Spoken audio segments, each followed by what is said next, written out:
হাসির রাজা, জ্ঞানের রাজা, রসিক রাজা।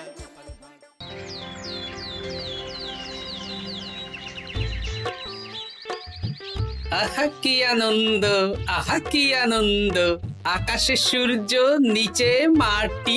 আহা কি আনন্দ, আহা কি আনন্দ, আহা কি আনন্দ। আরে ও গোপাল দাদা, গোপাল দাদা, এই সকাল সকাল কি আবার পিছু ডাকলো? আরে আমি গো আমি। আমি তো আমি নামে কাউকে চিনি না।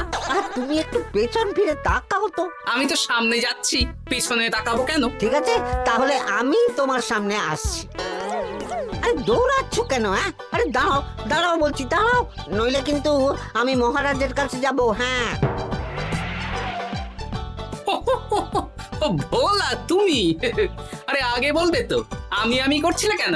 একদম কথা ঘোরাবে না গোপাল দাদা। এবার বলো কি বলছি। দেখো, আমি তোমাকে আগের বছর 50 মোহর ধার দিয়েছিলাম। এ কি, তোমার তো মিষ্টির দোকান, ধার দিলে তো লোকে ছুরি কাঁচি ধার দেয়, আর তুমি মোহরে ধার দেওয়ার ব্যবসা শুরু করেছো কবে থেকে বলো দেখি? আবার কথা ঘোরানো শুরু করেছো। হ্যাঁ, আমি এবার কিন্তু সত্যি মহারাজের কাছে যাব। আরে মজা করছি তো। আরে বারবার আমাদের মধ্যে মহারাজকে টেনে আনার কি দরকার বলো তো? সে না হয় টানলাম, তবে তুমি ওই আমার 50 মোহর সুদ সহ কবে ফেরত দেবে বলো তো? আর কিন্তু তোমার হাতে ওই 1 সপ্তাহ সময় আছে। হ্যাঁ, 1 সপ্তাহ মানে কতদিন ভাই? 7 দিন, 7 দিন। 7 দিন? আচ্ছা 7 দিন মানে কত ঘন্টা? 24 গুণ 7, মোট ওই 168 ঘন্টা। ও, অনেক সময় আছে। দেখো গোপাল দাদা, তোমার সাথে কিন্তু আমার ওই কাগজে কলমে লিখিত পড়িত আছে। হ্যাঁ, যদি ওই সময়ের মধ্যে তুমি আমার কাছ থেকে নেওয়া ওই অর্থ আমাকে ফেরত না দিতে পারো, তাহলে কিন্তু তোমার ওই বাড়ি ঘর সব আমার হয়ে যাবে। হ্যাঁ, হ্যাঁ হ্যাঁ, মনে আছে মনে আছে। এখন রাজসভায় যাই, 168 ঘন্টা পেরিয়ে গেলে চলে এসো, কেমন? বেশ, কথাটা মনে থাকে যেন। হ্যাঁ, তখন আর কিন্তু কোনো চালাকি করতে যাবে না, আমি সোজা মহারাজকে বলে দেব। ঠিক আছে ঠিক আছে।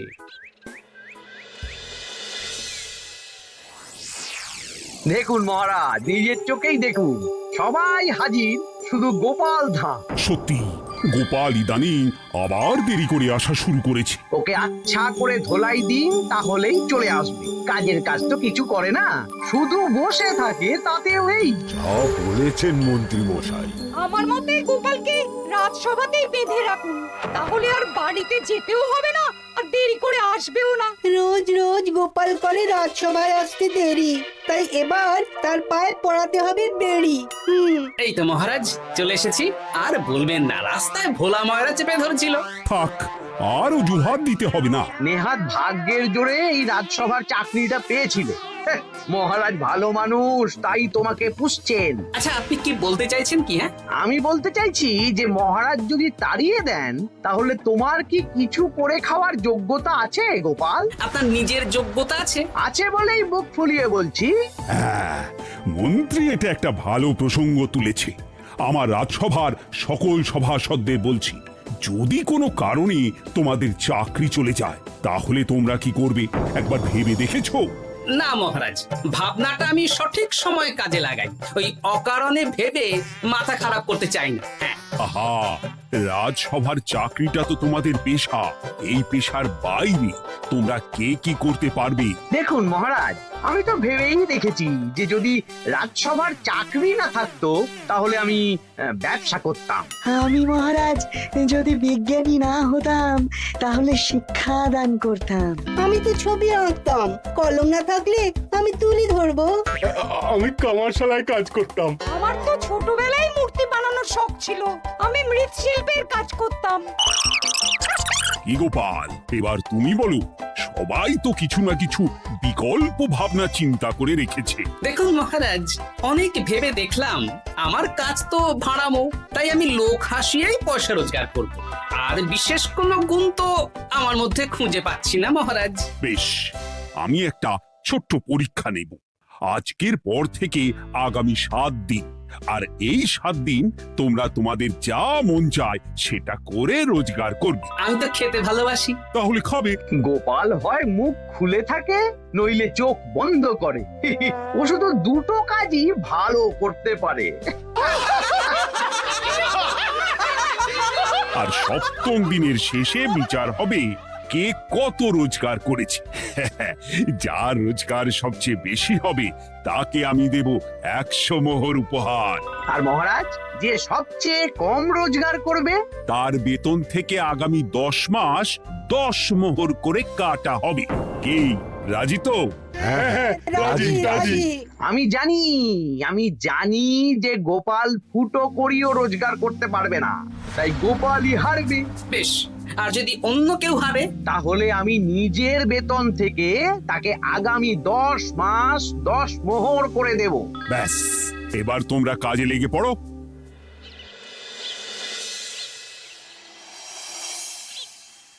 এ কি গিন্নি, আজকেও নিরামিষ? হ্যাঁ, আজকেও নিরামিষ খেতে হয়। হ্যাঁ, রোজই তো কিছু না কিছু একটা লেগে আছে তোমার। আমাদের পুরো শরীরটাই তো আমিষ। হ্যাঁ, তাহলে আমিষ খেতে বাধা কিসের বলো দেখি? বেশি তর্ক করতে হবে না বাপু, তা তোমাকে ডিম বানিয়ে দেবো। হ্যাঁ, না, আমি মানুষই। ঠিক আছে গিন্নি। আরে তোমাকে ডিম বানাবো বলেছি নাকি? আমি বললাম তোমার জন্য ডিম বানিয়ে দেবো। জন্যটা তো বলনি তখন। আরে তাড়াতাড়ি দাও, তাড়াতাড়ি দাও। এখন কদিন শুধু খাবো আর ঘুমাবো। 7 দিন ছুটি। ছুটি মানে? সেসব পরে বলবো গিন্নি। যাও গিয়ে ডিম সেদ্ধ বসাও।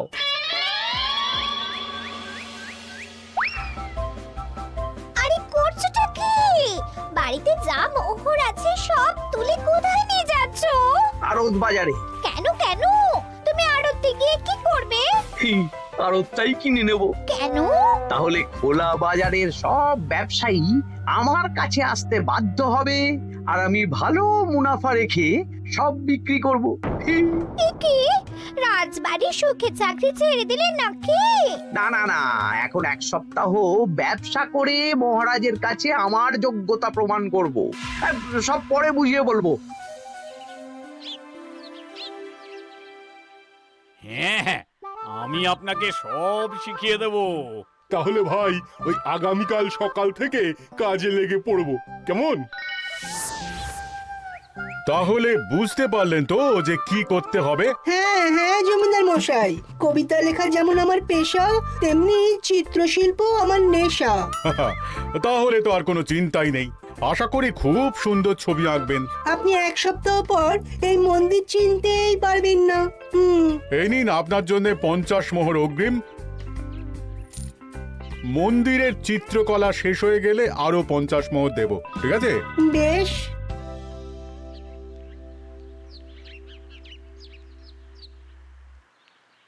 এই হাত চালা, হাত চালা।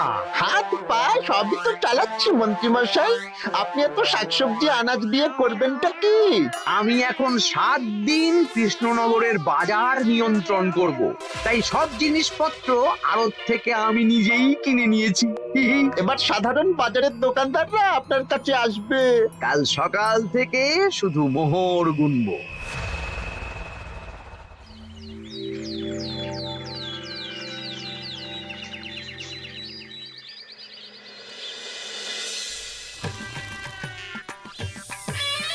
আরে এত বেলা হয়ে গেল, আর কত পড়ে পড়ে তুমি ঘুমোবে? এত লম্বা ছুটি পেয়েছি, এখন তো বিশ্রাম নিতেই হবে গিন্নি। কিন্তু পুকুর ঘাটে গিয়ে তো আমি অন্য কথা শুনলাম। তুমি আবার কি শুনেছো? তোমাদের মহারাজ নাকি বলেছেন আগামী 1 সপ্তাহ তোমরা সকল সভাসদেরা ওই সকল সভাসদেরা নিজের ইচ্ছে মতো কাজ করে রোজগার করব। আমার কাজ তো ভাড়ামো করা, তাই ভাড়ামোর সুযোগ এলে সেটাই করব। কিন্তু যদি সুযোগ না আসে, তাছাড়া যার রোজগার সবচেয়ে কম হবে তার তো বেতন থেকে 100 মোহর কাটা হবে গো। এই খবর পেয়ে গেছো? বাবা, পুকুর ঘাট না পরনিন্দা পরচর্চা কেন্দ্র? হ্যাঁ, ওসব বাজে কথা বাদ দিয়ে কোনো কাজ শুরু করো, কাজ শুরু করো। এরকম গা এলিয়ে শুয়ে থাকলে ভগবান এসে তোমাকে পয়সা দিয়ে যাবে না গো। গোপাল দাদা, ও গোপাল দাদা, বলছি গোপাল দাদা কি খবর গো? এই তো গতকাল তোমার সাথে কথা হলো, আজ একেবারে বাড়িতেই চলে এসেছো। তোমার যা হালচাল তাতে তো মনে হচ্ছে ওই কদিন পরে বাড়িটা আমারই হবে। আর সেই আশাতেই বসে থাকো। এই ভোলাময়রা এসেছে কেন গো? এসব কি বলছে? মা ঠাকুরুন, আপনার কাছে আর কি লুকাবো? বহুদিন আগে গোপাল দাদা আমার কাছে 50 মোহর ধার নিয়েছিল। সেই ধারের থেকে 5 মোহরা এখনো আমাকে শোধ করেনি। সে কি? হ্যাঁ, শর্ত অনুযায়ী যদি গোপাল দাদা আগামী ওই 6 দিনের মধ্যে ধার না শোধ করতে পারে তাহলে এই বাড়ি আমার হয়ে যাবে। তুমি আমাকে এত বড় কথা লুকিয়ে রেখেছো? না, আমি বলবো বলবো করে বলা হয়ে ওঠেনি আর কি। এবার আপনি দেখুন গিন্দিমা কি করবেন। ভিটে মাটি ছেড়ে কোথায় গিয়ে উঠবেন দেখুন। কি গো, এতেও তোমার হুঁশ হয় না? ধুর, এই অযথা চিন্তা করো না তো, কিছু না কিছু একটা হয়ে যাবে।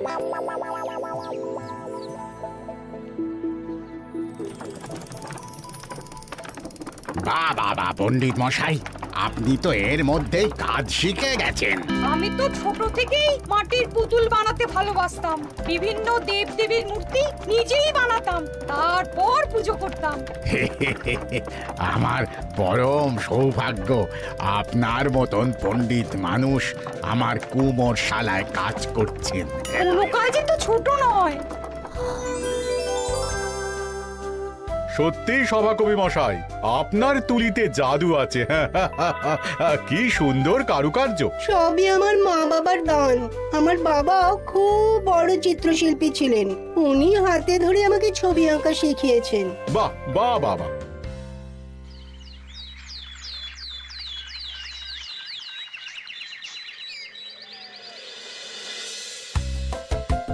এই যে পুটি, আজকে তো একটা মজার জিনিস শেখাবো। কি জিনিস? নয়ের নামটা তো তোরা পড়েছিস? হ্যাঁ, বল তো। 9 একে 9, 9 দুগুণে 18, 3 9 27, 4 9 36। ঠিক আছে ঠিক আছে, এবার থাম। পুরো মুখস্থ। সে তো বুঝতেই পারছি। এবার মজার জিনিসটা দেখ। 9 কে 9, 9 দুগুণে 18, 18 মানে কি?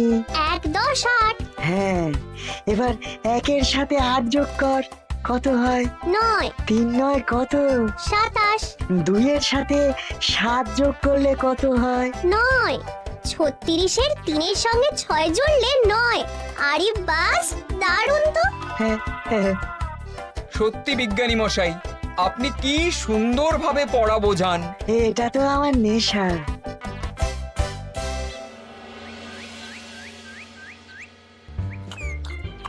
বলছি, তুমি তো দিব্যি বাড়িতে বসেই আছো, কিছুই তো করছো না। সত্যি বলো তো, তুমি ভাড়া মোছাড়া আর কি কিছু করতে পারো? এই এই, আদেশ করতে পারি। গেনি, একটু তরকারি দাও তো, জলের ঘটিটা দাও না। যত সব। আচ্ছা, সত্যি তো ভাড় না হলে আমি কি হতাম? আমি কুমোর হতাম। মাটির কাজ শুনেছি খুব সোজা, যাই কুমোর পাড়ায় যাই।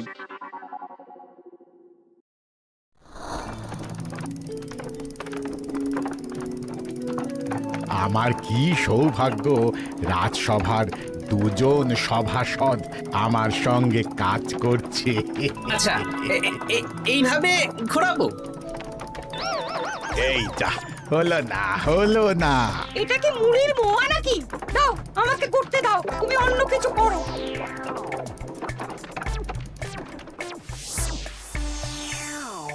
বলো গোপাল দাদা, কি দেবো? মুড়ির মোয়া, তিলের নাড়ু? আমি কিনবো না গো, বানাবো। হ্যাঁ, কি বানাবে? ওই মুড়ির মোয়া। কদিনের জন্য আমার একটা কাজ দরকার, বুঝলে? তা বেশ, তাহলে এসো, এই পিছনেই আমার কারখানা। গুড় মুড়ি সব রাখা আছে, বানাও। এই দেখো, এই যে গুড়ের হাঁড়ি আর ওই যে মুড়ির বস্তা, এবারে বানাও। বেশ, আমি তবে সামনে দোকানটা সামলাই।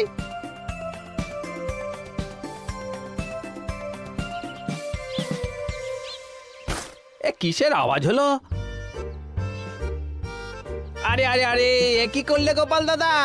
আর বলো না, ওই গুড়টা ঢালতে গিয়ে হাঁড়িটা হাত ফসকে পড়ে গেল। এই তুমি যাও তো, তোমাকে কিচ্ছু করতে হবে না, যত সব বিপদ বাড়ানো।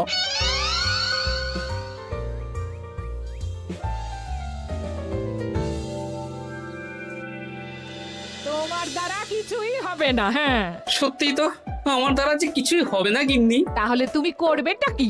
এমন করে বলো না গিন্নি, সবারই খারাপ সময় যায়। আর খারাপ ভালো, যে সামান্য মুড়ির মোয়া বানাতে পারে না তার মুখে এসব মানায় না, মানায় না। এদিকে বাজারে সবজির দাম হু হু করে বেড়ে গেছে। তাই নাকি? বলি তুমি জানবে কি করে? কদিন তো শুয়ে বসে আছো, আমি তো বাজার দোকান করি।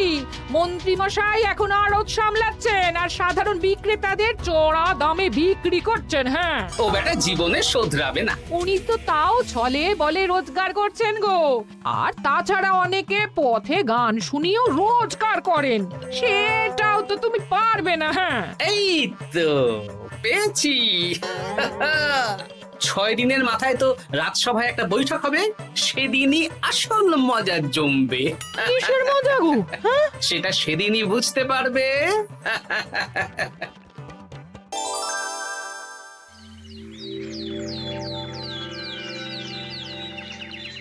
তারপর বলো, আজ তো ষষ্ঠ দিন, আজ অবধি তোমরা কে কত কত রোজগার করেছো? মহারাজ, আমি এখনো অবধি 200 মোহর। বাহ বাহ বাহ! আমি মহারাজ 15 মোহর। হ্যাঁ, আমি 5 মোহর। বিভিন্ন বাড়িতে বাচ্চাদের পড়াচ্ছি, শিক্ষাদান করছি দিনরাত। সেনাপতি, আমি 10 মোহর পেয়েছি, আরো পাবো। আমি 50 মোহর অগ্রিম পেয়েছি, আরো পাবো আগামীকাল। বাহ বাহ বাহ! সবাই তো ভালোই রোজগার করেছো। আর গোপাল, তুমি বলো। মহারাজ, আমি এখনো অবধি কোনো রোজগার শুরু করিনি। আমি আগেই বলেছিলাম গোপাল একটা কানা করিও রোজগার করতে পারবে না। আসলে মহারাজ, আমি আজ সকালেই আমার প্রতিভা খুঁজে পেলাম। তোমার আবার কি প্রতিভা? আমি ভালো গান গাইতে পারি মহারাজ। আমার ছোট্টবেলার ইচ্ছে ছিল আমি রুদ্ধদ্বার সভা করব, গান গাইব, আর দর্শক বা শ্রোতারা আমার গান শুনে আমাকে পয়সা দেবে। বাহ বাহ বাহ! তা শোনালি না কেন? আমি চাই আপনারা সবাই আমার বাড়িতে আসুন, আমার গান শুনুন। এই না না না না না, তোমার গান শুনে অর্থ ব্যয় করতে পারবো না গোপাল। যদি শোনাতে হয় তো বিনামূল্যে শোনাও। তুমি ভেবেছো কায়দা করে গান শুনিয়ে রোজগার করবে? সেসব চালাকি কিন্তু চলবে না। না মহারাজ, আমার গান শুনতে আসার জন্য একটা কানা করিও খরচ করতে হবে না। আমি বিনা পারিশ্রমিকে গান শোনাবো। বেশ, তাহলে কবে শোনাবে বলো? এখনই চলুন, শুভস্য শীঘ্রম। আবার যেতে হবে কেন? এখনই শোনাও। আমার আবার নিজের বাড়ি ছাড়া প্রতিভা বিকশিত হয় না। বেশ তো, এই কদিন টানা কাজ করেছি, তোমার গান শুনে মনটা যদি ফুরফুরে হয়ে যায় ভালো তো। চলো গোপাল। আসুন আসুন, সবাই ভিতরে আসুন, আসন পাতা আছে, সবাই বসুন।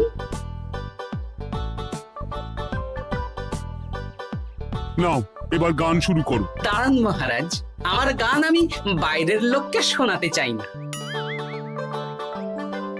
কু কু বাবা, আবার কোকিলের মতন আওয়াজ করছে। কু।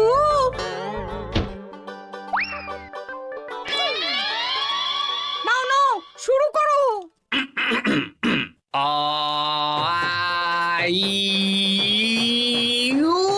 ওরে বাবা রে বাবা! আরে এত চিৎকার করছো কেন? থামো থামো থামো! এটা ভালো লাগছে না, অন্য গান শোনাচ্ছি তাহলে। আকাশে মেঘে বাতাসে বায়ু, জ্যোতিষী বলেছে আমার 100 বছর আয়ু। আরে থামো থামো! আরে কান ঝালাপালা হয়ে গেল। না, থামতে আমি পারবো না, গান শুনতেই হবে। ওরে ওরে বাবা রে বাবা, এই কানে তালা লেগে গেল, আমি পালাই। পালাতে পারবেন না, বাইরেও তালা দেওয়া আছে। বাইরে তালা খুলতে বলো। বাইরে বেরোতে হলে প্রত্যেককে 100 মোহর দিতে হবে। আমরা তো আগেই বলে দিয়েছি, তোমার গান শোনার জন্য কোনো পয়সা দিতে পারবো না। এটা তো গান শোনার জন্য নয়, বাইরে যাওয়ার জন্য। আমার গান শুনতে আসার জন্য কোনো অর্থ লাগে না। গান শুনে বাইরে বেরোতে গেলে অর্থ লাগবে, জনপ্রতি 100 মোহর মাত্র। কি জ্বালাতন! হয় দিন, নইলে আবার শুরু করছি। থামো থামো। আপনারা কি সবাই দেবেন না এখানেই থাকবেন? এই আমার কাছে এখন 50 মতন মোহর আছে। আমার কাছে 5 মোহর আছে। সে আমি লোক পাঠাচ্ছি আপনাদের সবার বাড়িতে, পুরো অর্থ পাবো, তারপর সবাইকে ছাড়বো। আচ্ছা, এটা কি ঠিক করলে গোপাল? দেখুন মহারাজ, আমি কথা নিয়ে খেলি। সব সভাসদেরা 6 দিন খেটে যা না রোজগার করেছে, আমি শুধু বুদ্ধির জোরে আর ভাড়ামো করে ঘন্টা খানিকের মধ্যে তার থেকে বেশি রোজগার করে নিলাম। যদিও এখনো একদিন সময় আছে। সত্যি গোপাল, তোমার বুদ্ধির জবাব নেই। মন্ত্রী মশাই, যে সবচেয়ে কম রোজগার করবে আপনাকে কিন্তু তাকে আগামী 10 মাস 10 মোহর করে দিতে হবে। হ্যাঁ নয় হ্যাঁ, এরকমই তো তুমি মুখ বড় করে বলেছিলে। গিন্নি কই গো, ভোলাকে ডেকে আনো, ওর ধার আজকেই শোধ করে দেব। হ্যাঁ যাচ্ছি। হ্যাঁ, আমরাও যাচ্ছি। গোপাল, কালকে রাজসভায় এসে তোমার পুরস্কারের অর্থটাও নিয়ে যেও। সে তো নিশ্চয়ই।